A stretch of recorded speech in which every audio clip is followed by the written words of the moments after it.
Alright guys, so the UFC is back this weekend, and with that, Jim Miller is back too.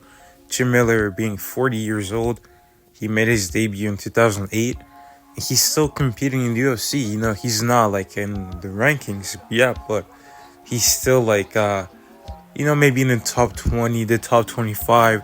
He's beating some guys that are like, making their debut sometimes. He's beating some prospects here and there, and then he's having close decisions with some other guys that are really good actually. But what's the secret to this guy's longevity? He's been in the UFC since 2008. That's almost 16 years at this point. It's crazy that he's still going strong and he has no plans of slowing down. He plans on fighting on UFC 300. And if he continues and he makes it throughout this whole year, that will be 16 years within the UFC of competing without getting starts every now and then. Because for a guy who's been fighting that long, he's still he's in pretty good shape. Like if you look at some other guys, like obviously guys like BJ Penn and Chuck Liddell, those guys fought they were championship level fighters, and eventually they got old and they started declining, and they started getting knocked out left and right. But he hasn't been doing that, although he has a very strong resume. He has a win over Donald Cowboy Cerrone. He lost him in the past. He has a win over Charles Oliveira, and then Charles Oliveira beat him. And some other guys he's fought is Dustin Poirier, Beneil Dariush, Anthony Pettis, Diego Sanchez, Benson Henderson. All these guys, these are top guys in the lightweight division, and it's arguably one of the hardest weight classes. You look at Glover Teixeira, and yes, he became champion at 42. But it's not the same as being champion in lightweight at 42. Because if you're a lightweight, it's so much harder. The guys are much more skilled, much more athletic.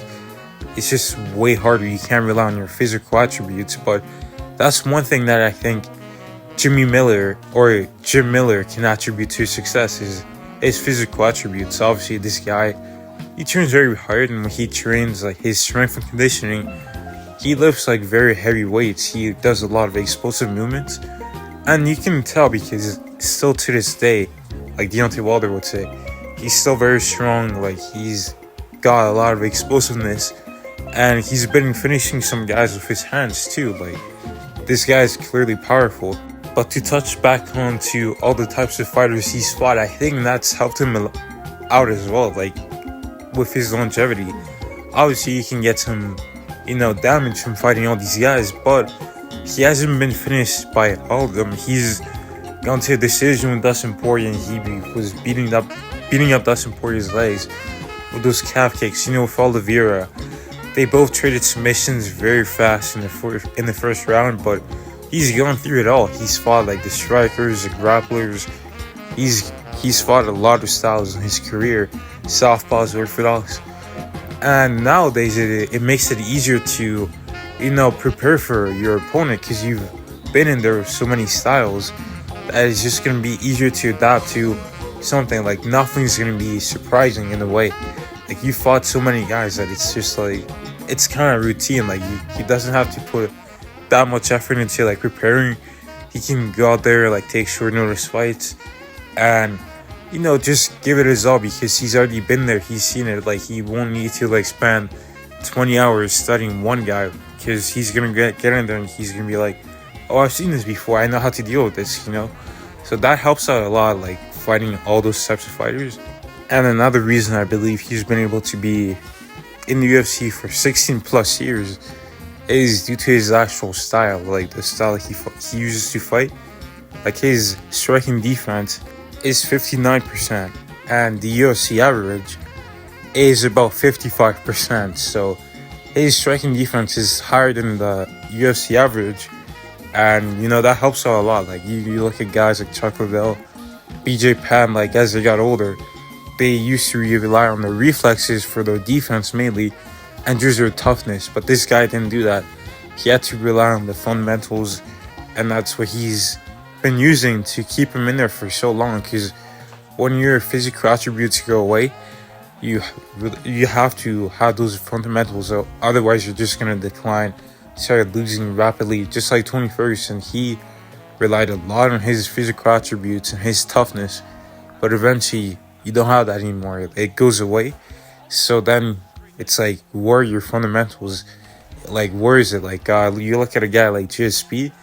Yes, he was very athletic and he had a lot of natural athleticism, but he didn't really rely on that, and that's why he was a champion and arguably the greatest of all time. And like a guy like John Jones, same thing. Although like his defense is a bit more due to his just like his natural ability, like his natural build, because he can just rely on his reach and just get away from shots like that, just like pulling shots. But Jim Miller pretty much just doesn't take that much clean shots, and that helps out a lot. But yeah, the next point I'm gonna say for what I think is due to his longevity is his everyday lifestyle. Like, you never see this guy, really struggle to make weight. You don't see him like getting in bad shape outside of fighting. Like, it's just his lifestyle. So he eats clean. Like, he doesn't drink alcohol that much. I've seen that he does drink beer, but he like makes it himself, which is actually like better for you and healthier for you. So he has that here and there, but overall, like, he doesn't, eat bad food or like get out of shape. He's pretty disciplined about his lifestyle. It's just pretty simple, like just, wake up, eat, go to train, eat again, and like, yeah, just repeat that every day. And yeah, it's just basically his discipline that's carried him through. Clean lifestyle, and like, yeah, no problems in the cage, or like you never see him fatiguing or anything like that, which is a sign that you're not carrying that much weight, because guys who cut like more weight tend to not have as much energy. Obviously you can rehydrate however you want, like someone like Islam Makhachev, but it's still gonna take something away from you. Cutting all that weight, it's not good. It's better to fight your natural weight class, just like Kobe Covington. He doesn't cut that much weight and he never gets tired. It's pretty simple. It's a simple principle. And also, like, Jim Miller's been in the UFC for a long time, but I don't think he's ever gotten like a super huge paycheck. Or maybe he has, and he's probably not. He's probably just like a minimalist type of guy. I don't know. But yeah, the next point I'm gonna say is I think he has some humility and he's like a student of the game. Because if you see him out there, he's actually not just looking the same exact type of fighter every fight. He does, improve here and there. Obviously, it's like very tough to climb the ladder in the lightweight division, especially in UFC. Like, if he was in PFL or Bellator, like, is it really crazy to say he could be champion or maybe like a top 5 contender? Like, it's not crazy to say that, because I forgot his name, but the dude who got knocked out by Joaquin Buckley, like that viral KO, he won $1 million in PFL. He for 100% made more money in his last fight than Joaquin Buckley did. It's just a sad truth. But I feel like Jim Miller, he's a higher level fighter than him, but I feel like he could become a champion.